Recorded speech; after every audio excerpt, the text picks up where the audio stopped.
Tulare County Audit Committee. We will convene the meeting and take up item 1 on the agenda, which is public comments.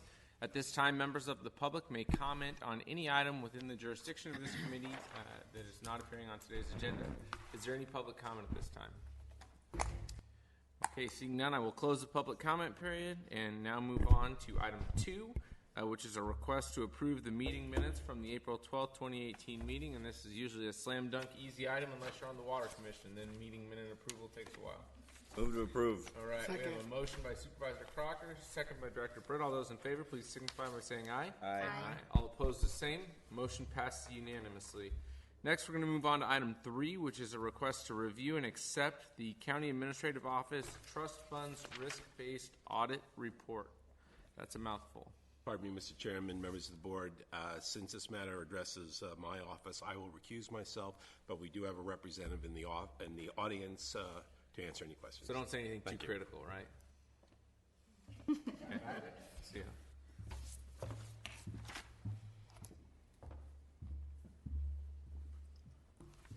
Good morning, members of the Audit Committee. My name is Kelsey Gubbins. I'm the Principal Accountant Auditor, and I'll be going over the results of the CAO Trust Funds audit. The objective of this audit was to make sure that the department is following government policies and procedures and maintaining appropriate internal controls over its 5 trust funds, which include the Future Economic Development Fund, the Step Up Fund, Litigation Trust Fund, Pension Stabilization Trust Fund, and the Cafeteria Equipment Replacement Fund. The Future Economic Development, the Litigation, and the Pension Stabilization Trust Funds were established to set money aside as a means of savings for future needs of the county. The Step Up Trust Fund was established to help at-risk youth in an effort to combat gang activity within the county, and the Cafeteria Equipment Replacement Fund was established to set money aside to replace equipment and make any needed repairs in the Courthouse Civic Center cafeteria. The scope of our audit covered the period of July 1st, 2014 through June 30th, 2017. And based on our testing, we found that the department excels in the following areas: providing organized and detailed support for documents in AFIN, submitting reasonable and appropriate journal vouchers, having adequate segregation of duties in its journal entry process. Out of the 5 trust funds that we reviewed, 4 had no exceptions. However, we did make one recommendation for the Cafeteria Equipment Replacement Trust Fund, which we'll refer to as the trust fund from here on out. This recommendation did not have a significant impact on the operations of the department. The trust fund was established in November of 1996, and as I had mentioned earlier, the purpose of the fund was to replace equipment and make any needed repairs in the Courthouse Civic Center cafeteria by using revenue derived from vending and food services. However, our testing revealed that the trust fund was no longer being used for its intended purpose. During the scope of our audit, the county received just over $3,000 from vending and food services. This money was deposited to the purchasing department despite the intended purpose of the fund to collect such revenue. Also, there are no expenditures relating to the cafeteria during the scope of our audit, and so there are no funds that were dispersed relating to cafeteria equipment or repairs.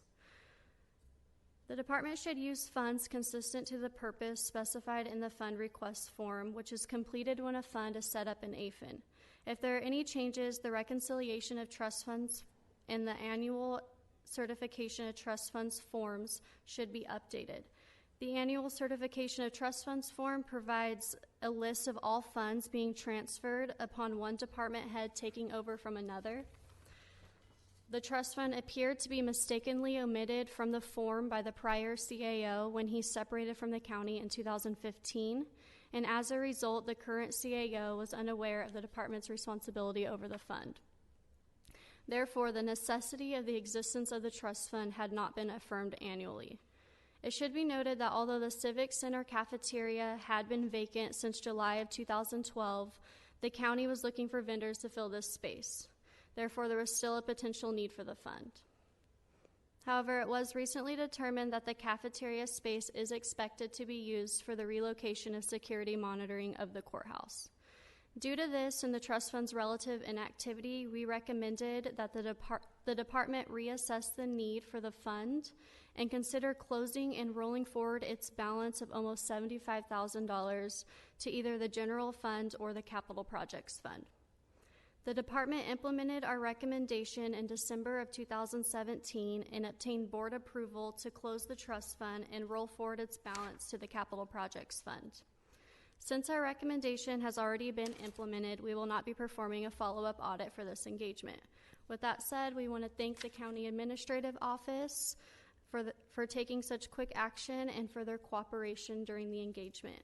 And that concludes the results of the engagement. Does anyone have any questions? Questions or comments from committee members? I was just going to say that it might call for an update at some point in the future to the board on what is going on with the cafeteria space down there. I'm glad that the money went to the Capital Projects Trust Fund, but I don't really see that being needed for that purpose when it's going to become security space. So. But I know that the food provision has been an issue at the courthouse, and that's why we did the mobile food vendors, and that seemed to be working out okay. So, but aside from that, for the purposes of making sure funds designated for a specific purpose are used for that purpose, I think that's a great point, and I'm glad to see that the recommendation has been followed. These 5 trust funds were selected just based on time constraints, rather than to look at a more exhaustive list? Those were the trust funds that the CAO was responsible for, the County Administrative Office. So that's the only trust funds that he's as directly of the scope of the responsible audit, yes, I believe they now have one more, the Elections Trust Fund. With that, Mr. Chair, I'll move for accepting the County Administrative Office Trust Fund's risk-based audit report. Okay, we have a motion and a second. All those in favor, please signify by saying aye. Aye. All opposed, the same. Motion passes unanimously. On that note, though, I do think that it's going to be audit department related, so to speak, at a ad hoc committee meeting that I was at earlier this week.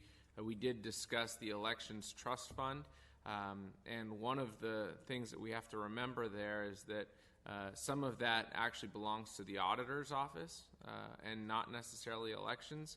And so I don't know if we're going to have to bring somebody in from the outside or someone from internally within the department, but I want to make sure that the money that is attributable to elections goes to elections, and then the same to the auditor's office. Okay? All right. Thank you very much. Okay. You want to yell at Mike back there? Let him know we're done criticizing him. Now we're going to move on to item number 4, which is a request to review and accept the Health and Human Services Agency Welfare Consulting Engagement Report. Let's talk about welfare.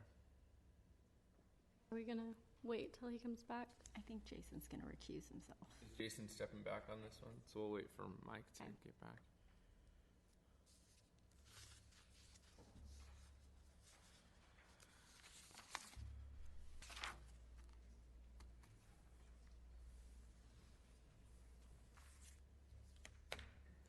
Are you going to recuse yourself on this one? Or are you, okay. I just can't find Mike. Okay, well then we're going to continue. Mike can't be found.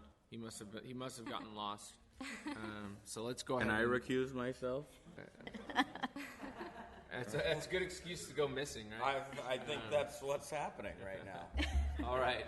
So no more recusals, otherwise we're not going to have a quorum. So let's keep going. Okay, so the HHSA Welfare Consulting Engagement was requested by the Audit Committee as a result of 2 recent employee embezzlement cases in which 2 former county employees were found guilty of embezzling welfare money while working for the agency.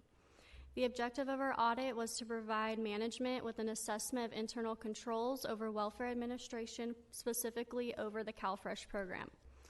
A little bit of background, there are 5 Tulare Works District offices located in Visalia, Porterville, Tulare, Dinuba, and Lindsay. They also have a call center which handles calls for all welfare programs in the county. And as I had mentioned, we're focusing on reviewing the CalFresh program. which is formerly known as food stamps and federally known as a Supplemental Nutrition Assistance Program, or SNAP. It's a federally mandated, state-supervised, and county-operated government entitlement program that provides monthly food benefits to assist low-income households in purchasing food. The amount of benefits that recipients can receive is dependent on family size, income level, and monthly expenses. All benefits are authorized in a centralized system called CalWIN, which is a software that stores all applicant information. Benefits are issued on an electronic benefits transfer card or an EBT card, which works and looks like a debit card and can be used at most grocery stores to purchase food. Physical printing of the EBT cards is done at each of the 5 Tulare Works district offices. The county has the highest percentage of residents participating in the CalFresh program compared to all other counties in California. In fiscal year 17, just over 120,000 county residents, equating to nearly 52,000 households, receive CalFresh benefits, which is about 26% of the total population of the county. The average monthly benefit amount is $314 per household, and nearly $195 million of CalFresh benefits were issued to the county in fiscal year 17. In order to assess internal controls over the CalFresh program, we conducted site visits at Dinuba, Porterville, and Visalia offices. All these locations were observed. At these locations, we observed processes and conducted interviews with staff in order to assess compliance with federal and state laws and regulations and Tulare Works internal policies and procedures, controls relating to opening and closing CalFresh recipients' accounts, and controls over issuing, safekeeping, and disposing of EBT cards. Some of the areas the agency excels in: conducting internal monthly quality assurance reviews to help ensure information reported in CalWIN is accurate and also to monitor for fraud. Segregating the establishment of new cases by breaking them out into individually assigned tasks, preventing one employee from having complete control over the establishment of a new case. Having a system in place that tracks everything an employee can accesses in CalWIN, and any suspicious activity is investigated by the agency's Special Investigation Division. Establishing written department manuals that document the agency's internal policies and procedures. Establishing a formal Tulare Works induction training for new employees. Requiring ongoing staff to attend a 4-hour fraud training and a quarterly confidentiality training. Performing quarterly investigations of discrepancies between the recipient's income obtained from Social Security employment records and the income recipient's report when applying for benefits. Having a system in place to regularly compare information from deceased and incarcerated data records with records in the CalWIN system. Although the agency excels in many areas, we did find some weaknesses in the agency's internal controls and compliance with applicable policies and regulations. Starting with finding A, inventory control log. The Code of Federal Regulations requires the county to maintain bulk inventory control records of EBT cards, and the CalFresh regulation requires inventory issuance activities to be accurately reported. However, we found that the Dinuba and Porterville offices do not keep an inventory log of EBT cards, and the Visalia office keeps an inventory log, but it was not accurate.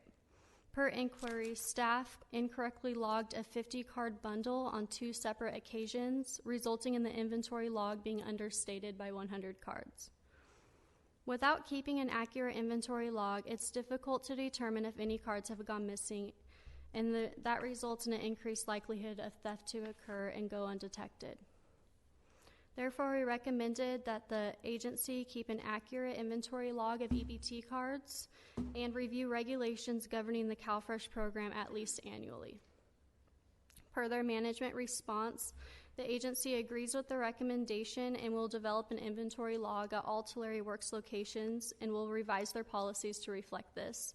They plan to implement this by August 1st, 2018. Next, finding B, inventory counts and reconciliations. Per the Tulare Works Division manual, EBT cards are required to be manually counted each night. Also, CalFresh regulation requires inventory issuance and reconciliation activities to be properly conducted. The Dinuba office does not perform inventory counts and reconciliations of EBT cards. The Porterville office counts EBT cards daily, but since they don't maintain an inventory log, there's nothing to reconcile the count to. And the Visalia office only counts and reconciles their bulk supply of inventory or of EBT cards every couple of months. Without properly conducting inventory counts and reconciliations, there's an increased likelihood of theft to occur and go undetected. Therefore, we recommended that the offices conduct inventory counts and reconciliations on a daily basis and conduct periodic surprise counts of blank EBT cards by someone independent of the inventory process. Per their management response, the agency agrees with the recommendation, and they'll update their policies to include a nightly reconciliation of EBT cards by 2 staff members and conduct unannounced counts of blank EBT cards on a regular basis by independent staff. They plan to implement this by August 1st, 2018. Finding C, destruction of EBT cards. CalFresh regulation requires 2 employees to witness and certify the destruction of information. Tulare Works offices do not require 2 employees to be present when EBT cards are destroyed. Employees could potentially get away with not destroying the EBT card and utilize the card for their own personal gain. Therefore, we recommended that the offices ensure that 2 employees are present when EBT cards are destroyed, which would make it difficult for intentional wrongdoing because it would require collusion. Per their management response, the agency agrees with the recommendation and will require 2 employees to be present when EBT cards are destroyed. They'll develop an EBT card destruction log, and they'll revise their policies to reflect this change in procedure. They plan to implement this by August 1st, 2018. Next, finding D, reopening closed cases. The Code of Federal Regulations requires benefit issuance responsibilities to be divided between at least 2 persons. Although CalWIN requires 2 separate employee profiles to establish a new case, it only takes 1 employee to reopen and issue benefits on cases that were once closed.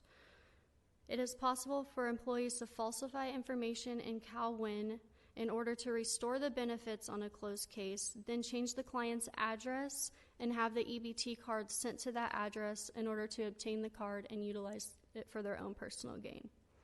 Therefore, there's an increased likelihood of theft to occur and go unnoticed. Although 1 employee is able to restore benefits on closed cases without a second employee's review or approval, it should be noted that all cases, including those that have been reinstated, have an equal chance of being selected for a quality control or quality assurance review. We recommended that the agency implement a review system to specifically review a sample of reinstated cases each month. Per their management response, the agency agrees with the recommendation and will develop a quality assurance sampling of reopened cases that had an address change occur on the same day, and they plan to implement this by August 1st, 2018. Finding E, controls over clients' EBT cards and PINs. The Tulare Works Division Manual states that self-sufficiency counselors shall not handle EBT cards if a client tries to give their card to an SSC, which is a self-sufficiency counselor, then quality assurance staff should be called to get the card from the client.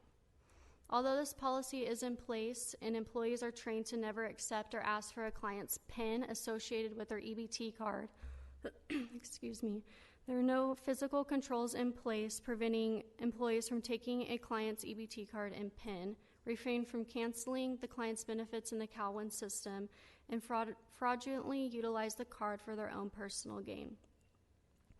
Therefore, we recommended that since EBT cards can be deactivated electronically through the CalWIN system, there's no need for the offices to collect the EBT cards from the clients. Therefore, the offices should make it their policy to no longer accept EBT cards from clients, and to help ensure that clients don't give employees their EBT card or PIN, the offices should post signs notifying clients to never give employees their EBT card or PIN. Per their management response, the agency agrees with the recommendation and will post a sign at each reception area notifying clients to never give an employee their PIN numbers. They'll revise policies to reflect this change in procedure, and they plan to implement this by August 1st, 2018. Finding F, safe combination. The Code of Federal Regulations requires the county to provide security and control procedures for EBT cards, including limiting access to authorized personnel. The Dinuba, Porterville, and Visalia offices do not change the safe combination where EBT cards and other sensitive items are stored when an employee is terminated or transferred.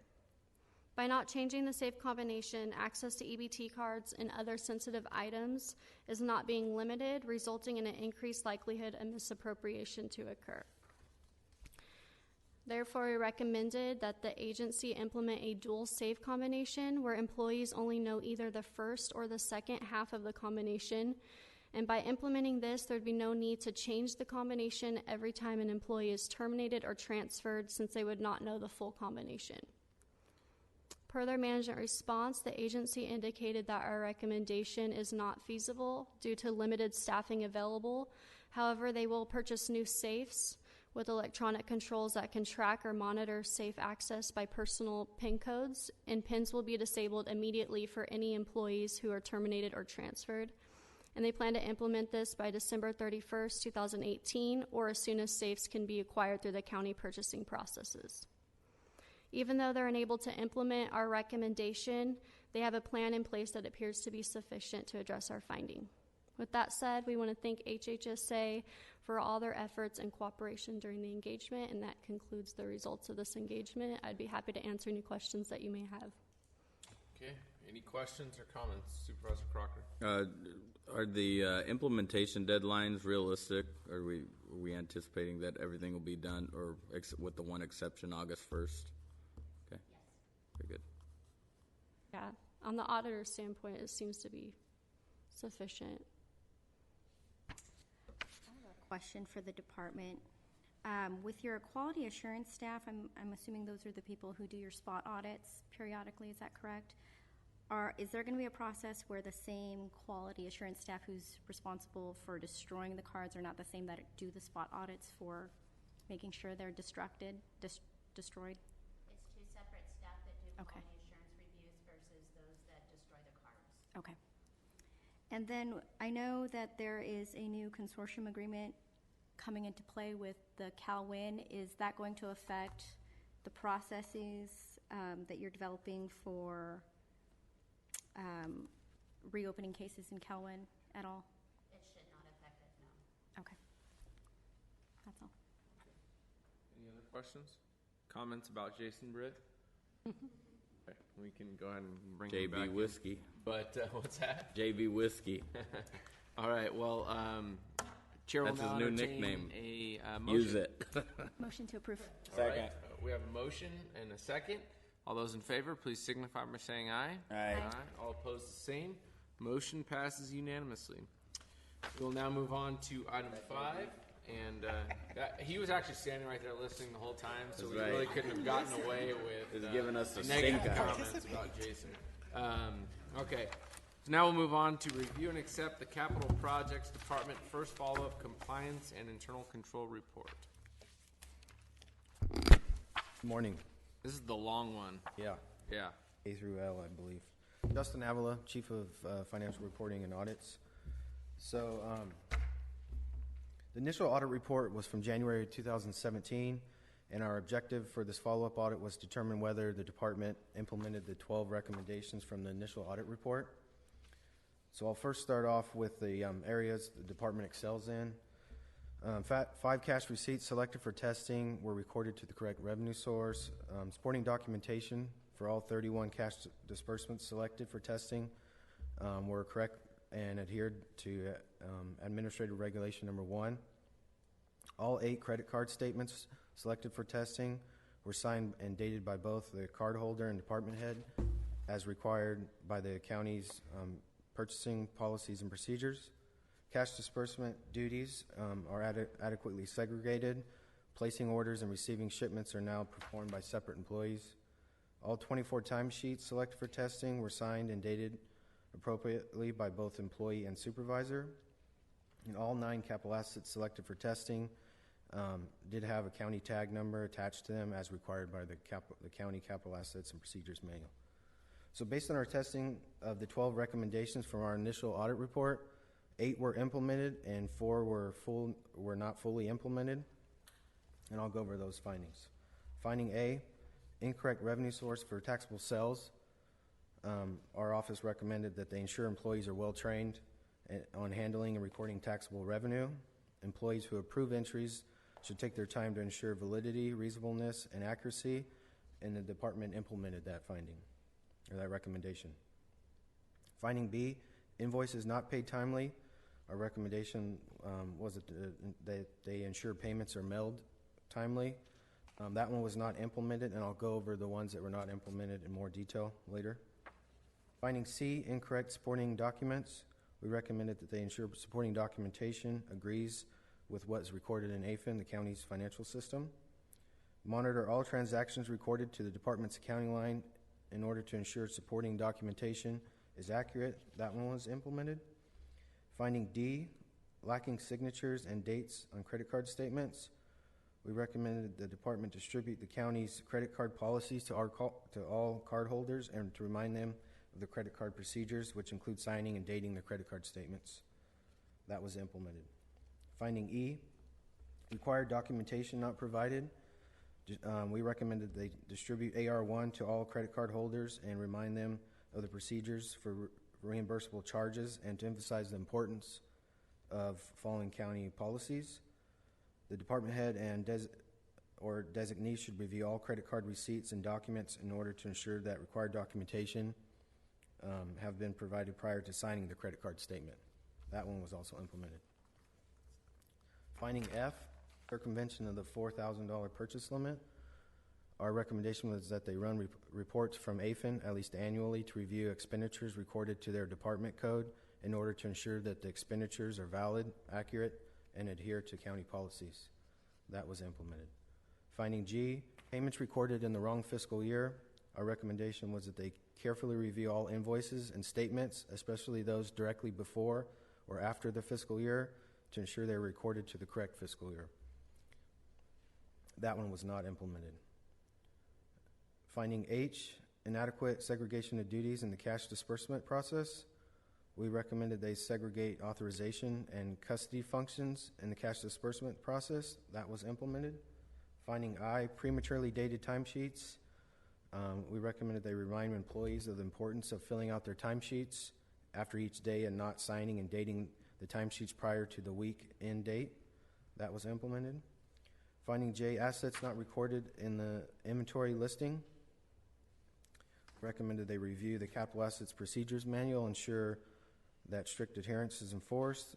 Also conduct an inventory count on a regular basis to ensure that all assets are listed on the inventory report, and also to ensure that the GS-35 forms are filled out completely and properly, signed by responsible parties. That one was partially implemented. Finding K, lack of capital asset identification and control. We recommend they review the capital assets procedures manual as well as conduct an inventory of assets to ensure that all assets have identification numbers, and then to replace tags on assets if they are missing due to wear and tear. That was implemented. Finding L, agreements in violation of California Corporations Code. We recommend that they work with County Council to determine if action needs to be taken to remedy the contracts. Also to require employees to review laws related to contracts at least annually in order to ensure compliance. That one was partially implemented. So I'll go over the ones that were not fully implemented. Finding B, invoices not paid timely. So our initial audit found that 17 out of the 42 payments selected for testing, or 40%, were late. During our follow-up testing, 14 of the 31 payments selected for testing, or 45% of the sample, were considered late. It should be noted that 7 of the 14 late payments were paid within the 30 days of the date stamped receive.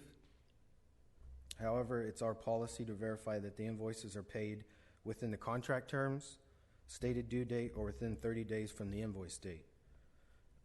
Going forward, they could request a revised invoice from the vendor that reflects a more current invoice date if not received within a reasonable time frame. And we also recommended that they utilize the late payment report that we recently created in order to monitor their payments more effectively.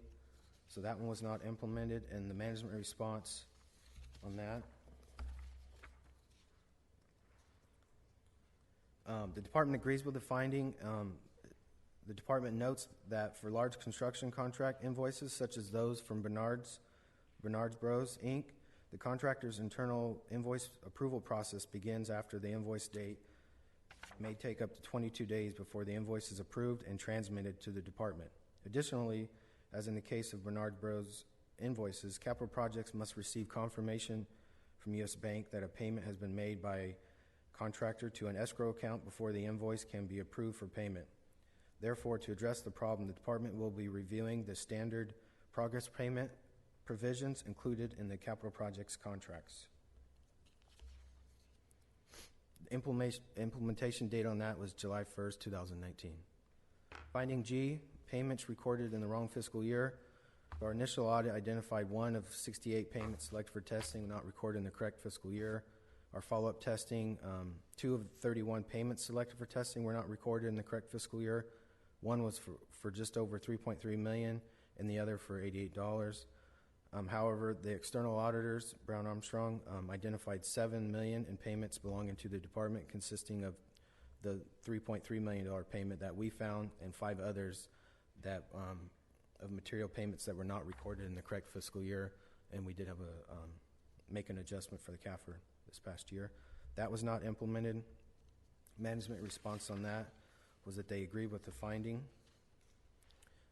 We also addressed that with the corrective action plan for the CAFR and provided training in April to address that, and staff's aware of that. Finding J, assets not recorded in the inventory listing. Our initial audit identified 3 vehicles belonging to the department that were neither recorded in the department's inventory of personal property nor in the county's fixed asset system. 3 inventory adjustment request forms tested were not filled out and signed properly.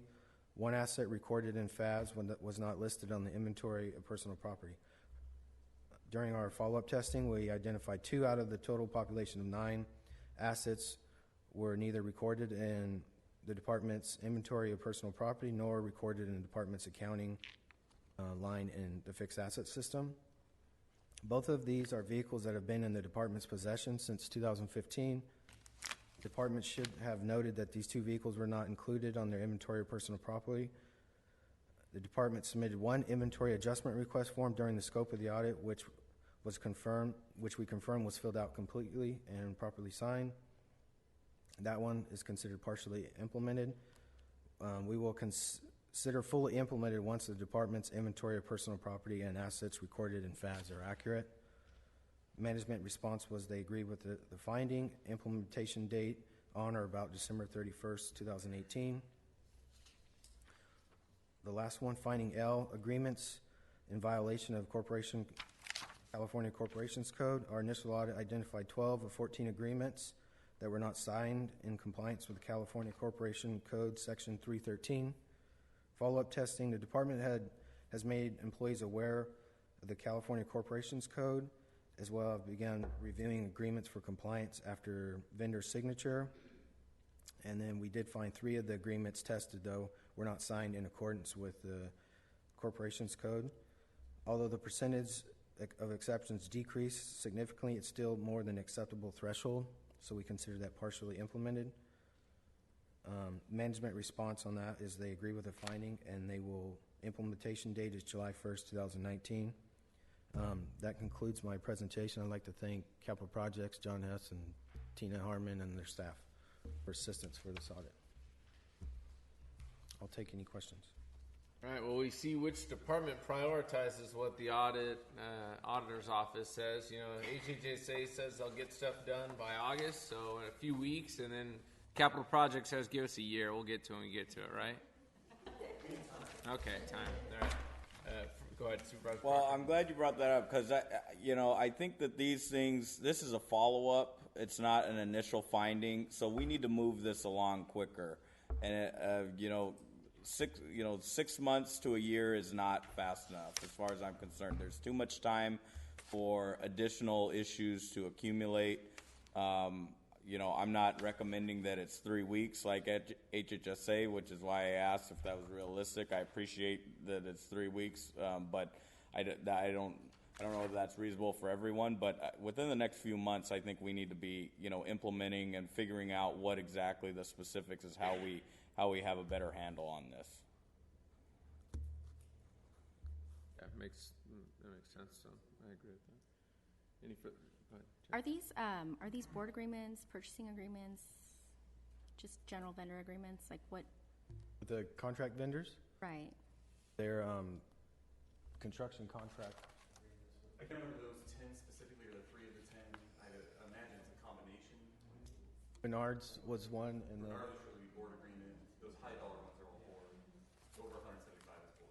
I'm just wondering, because for, what is this, finding B, invoices not paid timely, if when you are negotiating payment terms and conditions that you consider implementing actual deadlines that are consistent with the practical delays that you're going to incur, that you already know you're going to incur. It says that there's 22 days before an invoice is approved and transmitted to the department and a couple of other things. I'm wondering if that shouldn't be incorporated into your payment provisions for future contracts. Sure, and that one was actually very helpful because it did, not only were those 7 of them were paid over the time period, 7 of them were paid within the time period, so that was helpful to know that we have to revise our contract terms in certain cases, so absolutely that's further negotiations with the contractors.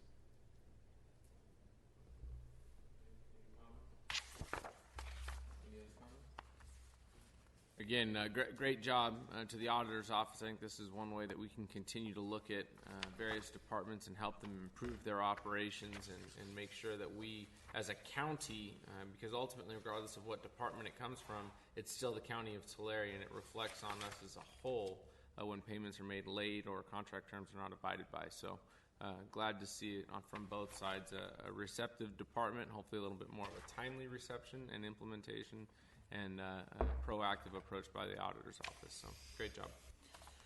Okay, Chair will entertain a motion. Move to accept. All right, I have a motion from Supervisor Crocker, second from Member Britt. All those in favor, please signify by saying aye. Aye. All opposed, the same. Motion passes unanimously. All right, we are now going to move on and take up item 6, which is a request to review and approve the 2018-2019 audit plan. So for the 2018-2019 audit plan, as required by Institute of Internal Auditors standards, we prepare a risk assessment and propose an audit plan annually.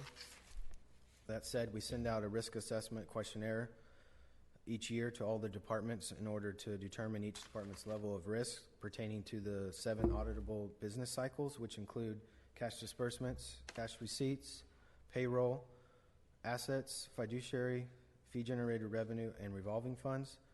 So based on the department's answers to the questionnaire, the last time they were audited, and changes in their financial data since the prior fiscal year, each of their business cycles are classified as either low, medium, or high risk. Currently, I'll go over our pending engagements and estimated upcoming engagements. Currently have 4 pending engagements with a total of 385 hours still remaining.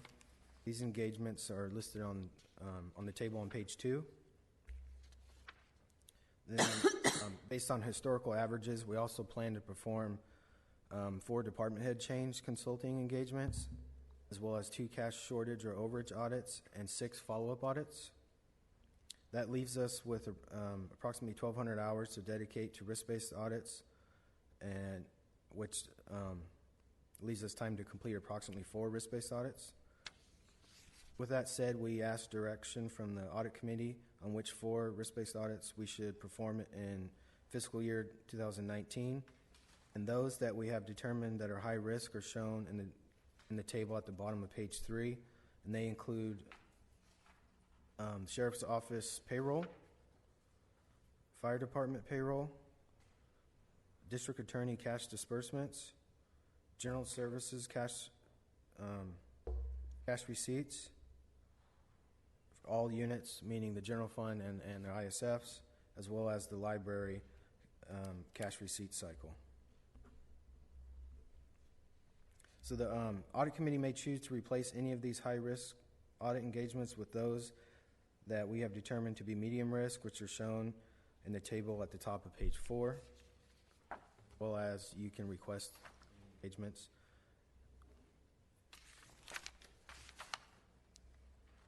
And that concludes my presentation on the risk-based audit, so we ask for direction, what audits you would like us to perform. Any questions or comments from committee members? How do you determine the level of risk you're assessing? Based on the questionnaire, department turnover, so Sheriff's Office payroll, they had a high number of manual warrants for timesheet corrections. They also have a manual timekeeping system. Fire Department, same situation, high manual warrants requests for timesheet corrections, and they also have a manual timekeeping system. District Attorney, they had a high number of late payments and high turnover rate in their fiscal management. General Services, they had 6 cash shortage or overages recently, or in the last year, and they have a high number of cash collection locations, and the same thing for the library.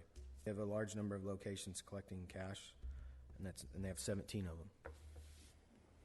Those are for the high risk. Other questions or comments, Supervisor Crocker? I would, looking at this, I'd recommend the top 3, and I think it's important to have the third, because outside of our CAO, I'm hoping that we don't have any other department head changes next year. I think we've had quite a bit of turnover already, and so hopefully things smooth out. So historical trends hopefully shouldn't, and then you have a few extra hours to work on risk-based audits rather than department head changes. So I think that's good, and I think that also goes along the line with Supervisor Worthley with the whole KPMG deal. If we're doing it, internally, then I think there's less need for an external audit. Yeah, I would agree with the payroll audits. I mean, for lack of, we're going through that right now, and it's been brutal, but we've learned a lot, and it's been very, very helpful. And so I think that the payroll audits would be very helpful to the departments. And I would just make the comment, I do think that of the high-risk audits, I like the top 3 as well. But I would also suggest that I think it's also important to include general services if possible, only because it's a relatively new department. And there have been, obviously, we just went through a presentation with issues in capital projects, so I think there's a lot of the same staff between the 2 departments, so I want to make sure that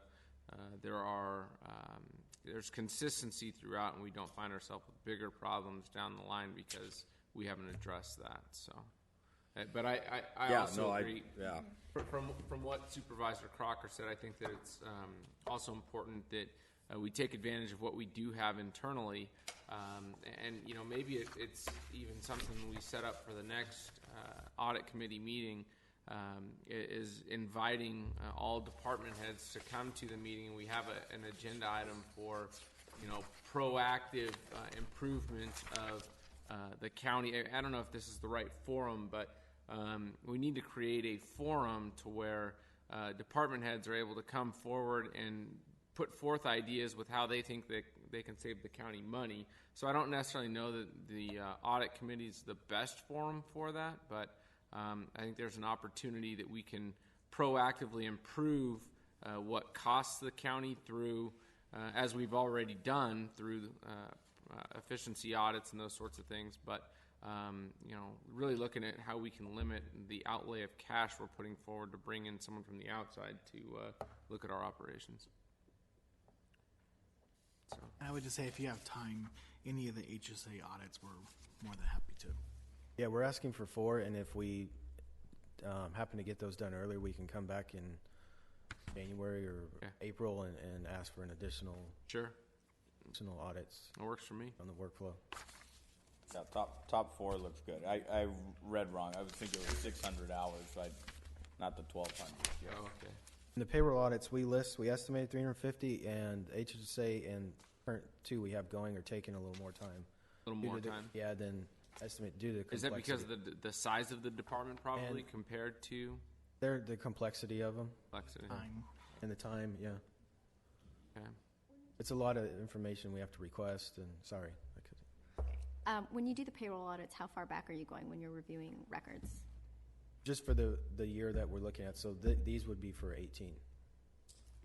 And so I believe last year sheriff payroll was selected, and we didn't get to it, so we had that on the list again this year. Okay. Hopefully, a lot of the issues from 17 were corrected in 18, and that'll give us a chance to look at their changes that they've made. Any further questions or comments? All right. This is an action item. The 2018-19 audit plan. All right. I have a motion from Member Britt, Second. second from Member Mendoza. All those in favor, please signify by saying aye. Aye. All opposed, the same. Motion passes unanimously. We're going to move on to item 7, which is committee member and staff matters. Anyone have any comments or questions? Jokes? Okay. All right. Seeing none, we will end item 7 and move on to item 8. I did have a question on the date here. On October 11th, there is a first 5 meeting that's supposed to be right here at the same time, and both Jason and I are on that committee. So is there any way that we can maybe move the audit committee meeting forward 1 week to the 4th? Yeah. Can we go ahead and, does that work for everyone? Okay. So we'll, Good right now. what's that? Sounds good right now. All right. Well, make it work. Don't cancel the meeting. All right.